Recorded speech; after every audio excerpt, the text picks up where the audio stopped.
Hello everyone, my name is Max and I play a lot of Guild Wars 2. And I'm here today to rank the men of Guild Wars 2. Now I did try to include only the most prominent and important characters from every single story, expansion pack, and living world. However, I think I included pretty much everyone, and if I didn't include someone, it's probably because they're a little too irrelevant. So we have 5 categories from the top, starting with Daddy, Handsome, Cutie, Not For Me, and Chopped. Now, the way this ranking is gonna go, it's not solely based off of looks. It's more like the character, the personality, combined with the looks, and just how much I like the character. Basically the whole package together. So this is a personal ranking. So starting off strong, we have Kanak, which is going right into the Daddy category. Yep, Kanak is a character that everyone loves. I don't know anyone who doesn't like Kanak. You know, he's a character that we met early on, and he is very handsome. I mean, just as a guy, he's a very handsome man, but it's not why he's here. I didn't include him mostly because of his looks, but mostly because of his personality.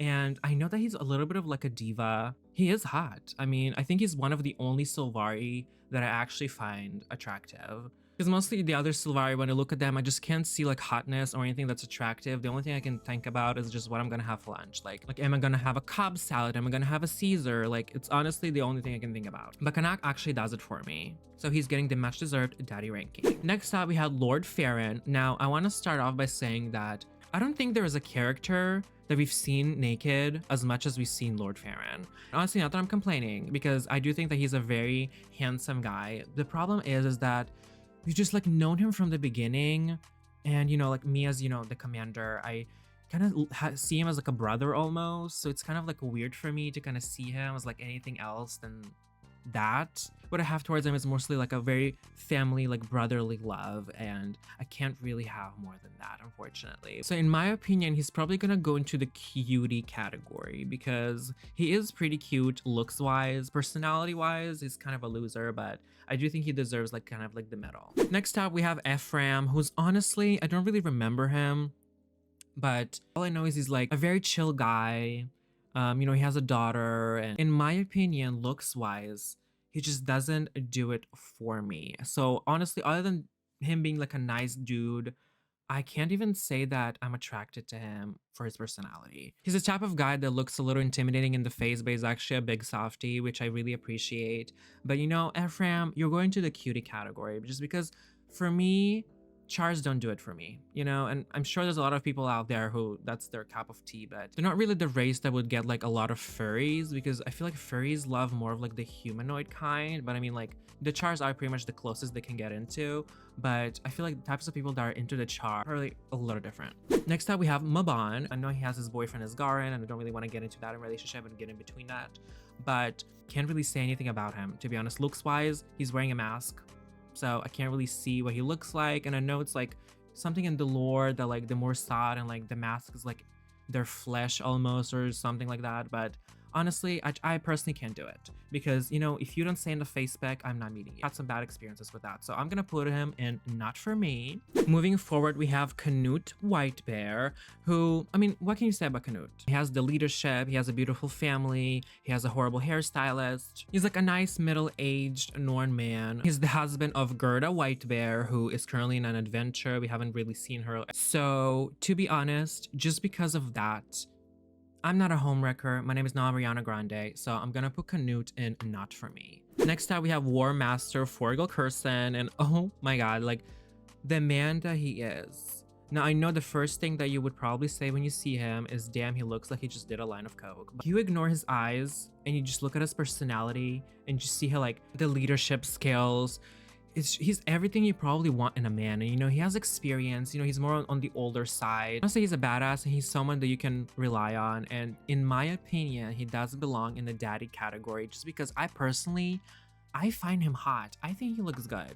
Like, I don't know. And honestly, I find him charming, so I stand by this, and he's extremely attractive and he belongs in the daddy category. I had to include these 3 characters, the demons from Secrets of the Obscure. Secrets of the Obscure came out. It almost didn't feel like Guild Wars to me.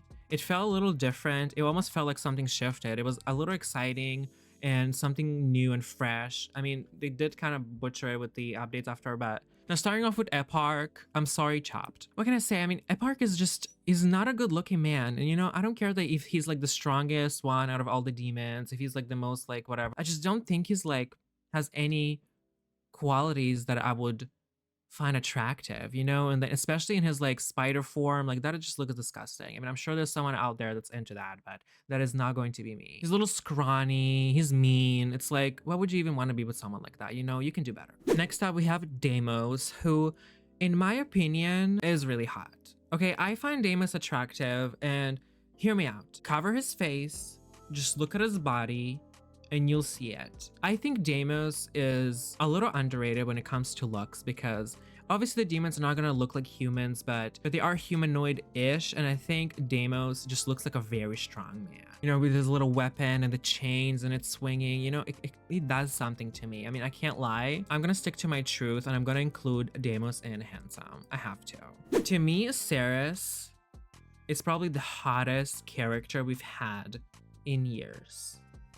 I said it. I did say it. I do think so. Because like I said, when Soto came out, it felt so fresh and so different. It was pretty much the first villain that we encounter, and there was something about him that attracted me to him. And it was intimidating and it was almost scary, but it moved me. You know, later on when you get to encounter him in the raid encounter, it's kind of like you see him like really up close and you look up and you're like, hold on, like, I think I'm gonna put Ceres and Daddy. I think I have to. I'm sorry. This is my truth. Next up, we have Ritlock, who I adore.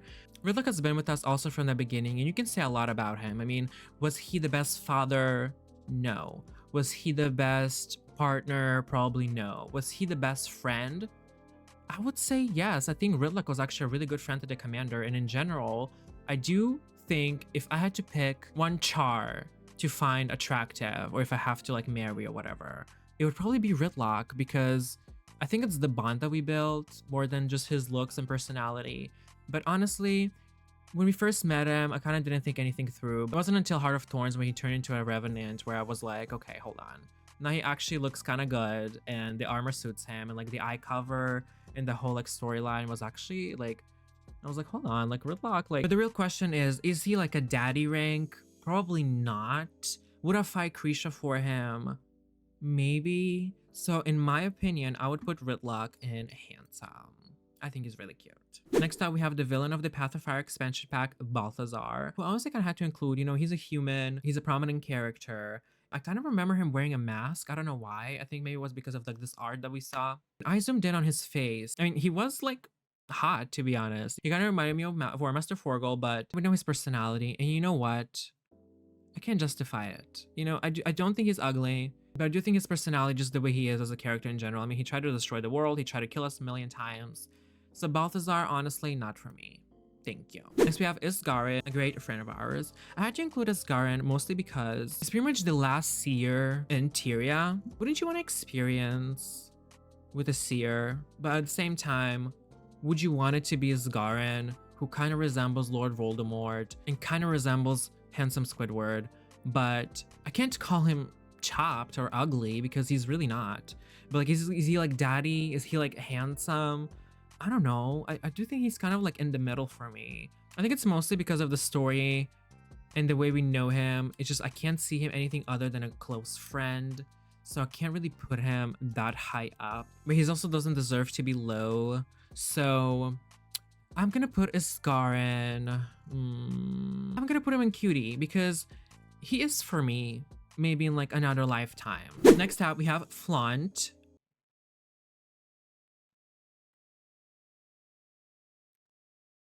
Moving on, and oh my gosh, it's probably the hottest character on the list looks wise. We have Magnus the Bloody Handed.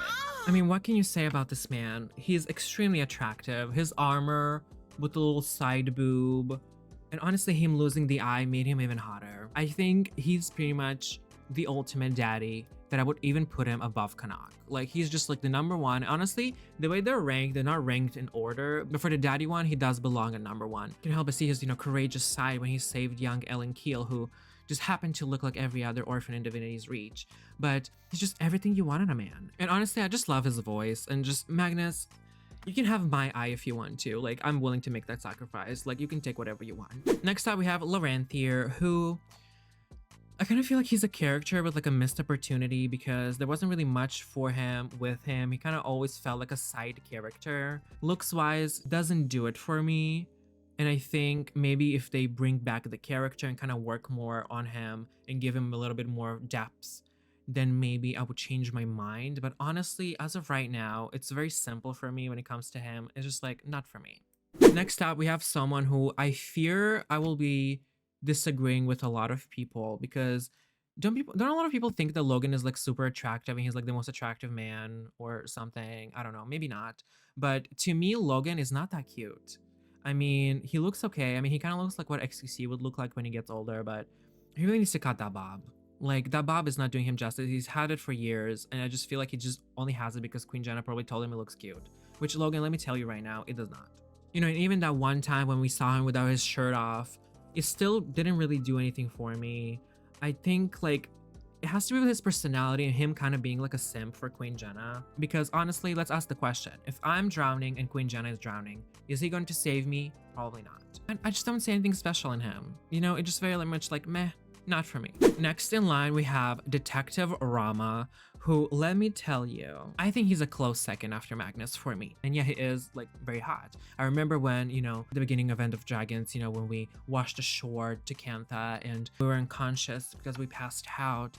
I remember that scene when he looked over us from the top and he did that face and that like hung smile, and it's just, I was like, oh my god, like Goric move, like I need a mouth to mouth right now. So to me, I would put Rama at daddy. Let me put him actually next to Magnus because like I said, he is a close second to me. The next character might be like my biggest hear me out here, but we have Snaff, who we don't really know a lot about and we haven't even seen that much of him, but I just had to include him for personal reasons because when I saw Snaff for the first time, I was like, this Azura is kind of hot. I think it's something to do about like that smirk and him being like super smart and talented. And honestly, him being a ghost, like I kind of always wanted to try that, to be honest. Like, I don't know. I'm gonna put him at daddy because it's just, it's my opinion. I think Snaff is very handsome. Next up, we have Treherne, who, did I say his name right? I don't know, but as a character overall, I personally found him a little boring. I never played as a Sylvari, so honestly, I never felt any connection towards him. So honestly, overall, I'm just gonna put him in not for me and call it a day. Next, we have a character that is so sweet that I honestly almost didn't include him because I don't know where I would pair him here because looks-wise, Tybalt is actually kind of creepy. I mean, he looks crazy. He looks literally insane. He's pretty much the character to say, don't judge a book by its cover about. So to me, I'll put Tybalt under cutie.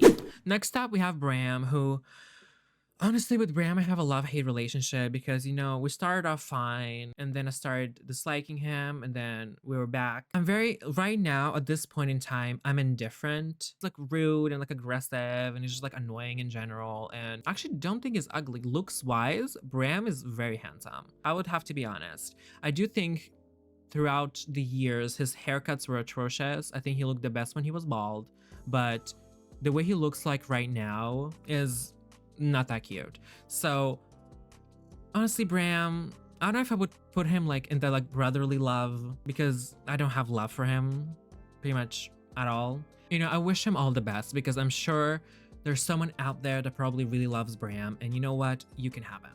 So not for me. Next up, we have Vanguard, the villain of the Iceberg Saga, which first of all, like, damn girl, we see them. I don't like Vanguard, and he is charismatic. I'll give him that.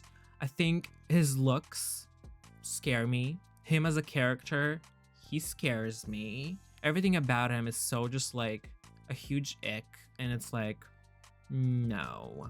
So Bengar, I would put him a chopped because, you know, chopped personality, chopped looks. But honestly, I'm scared that he's gonna come for me, so I'm just gonna put him at not for me. Next up, we have Spear Marshal Zaim, who I think is very handsome. I mean, he's a good looking guy. I mean, you can't deny that. He's very hot. And honestly, I don't know if it's the picture that doesn't do him justice or if he's just like a short king. But honestly, good for him. Bottom line is, would I? Yes, I would. So he's probably gonna go into the handsome category for me. Next up, we have Ryland, who honestly, I just feel bad. Is he easily manipulated? Yes, he is. Can you blame him? I don't know. Like, I feel like he just needed a father figure in his life. You know, he needed someone to be there for him. And I just in general, I feel motherly towards this character. I don't know. I can't really see him anything more than that. No spoilers, but his ending is fitting. And I think, to me, Ryland, just because I feel bad for you, truly, I would have to put Ryland a cutie. Next up, we have Gorik. Gorik is a cutie. Okay, Gorik cannot go anywhere above that. I mean, would I date Gorik? Would I look at him any other way? Probably not. And honestly, I do have a strong feeling that if Gorik was a real person, he would turn into an incel. I struggle to think that there's someone that would find him more than just like, oh, like a cute little nerd, just like a character that you love to just have around you. And you know, there's someone out there for you. You're going to the cutie category. Next up, we have Mad King Thorn, who I felt like I really had to include because he's such like an iconic character. But personality, not for me. Looks wise, not for me. I don't really like Pumpkin personally, so he's not particularly attractive. He's mean, you know, and he laughs at you a lot, but honestly, I think he's kind of chopped. He's going to the chopped category. I'm sorry. His son is kind of cute though. Next up, we have Palawa Joko, probably my favorite villain of the whole game. I think he deserves to have like a whole expansion pack around him and not just a couple episodes. Now, looks wise, Joko is probably not for anyone unless you're really weird. He's iconic. I see him being a guest judge on RuPaul's Drag Race. Like, he's such a queenie, iconic lines, and honestly, I see him hosting Tyria's Drag Race if that ever came to it. So I think I'm gonna make a whole category for him. There you go, bestie. The next character that we have, honestly, just thinking about him puts me to sleep. This character I struggled a lot with. Honestly, personality wise, he seems like a nice, caring father. It's just his voice and just the way he carries himself is just a bore. I don't think he's ugly, but you know, Coden, bears are not really my thing, or at least not the Tyrian kind. So to me, this guy goes into the not for me. And last but not least, we have the villain from the latest expansion pack, Visions of Eternity, where I heard his voice. I was like, this is literally Silco. And I was right, it's the same voice actor as Silco from Arcane, and oh my god, they couldn't have hired a better voice actor to play the main villain. If I can be honest, the voice actor really carries the character where like, oh my god, I find him attractive. I do, and I think it's the voice. I think it does it for me. For the longest time, I actually thought that Kanak and Logan were the same voice actor, and turns out I was wrong and it's like 3 different people. But Vlogs, to me, I'm excited to see what's gonna happen. I'm excited to see where his character goes. I'm excited to see how it ends. And honestly, to me, this is the perfect ending that as of right now, to me, Vlogs goes into the daddy category. Yes. And there you have it. This is my full ranking of the Guild Wars 2 men. Tell me your thoughts in the comments below if you agree with me, if you don't. Let me know what you think. Let me know what your rankings are. And yeah, if you enjoyed this video, don't forget to like and subscribe. And I'll see you guys next time. Bye.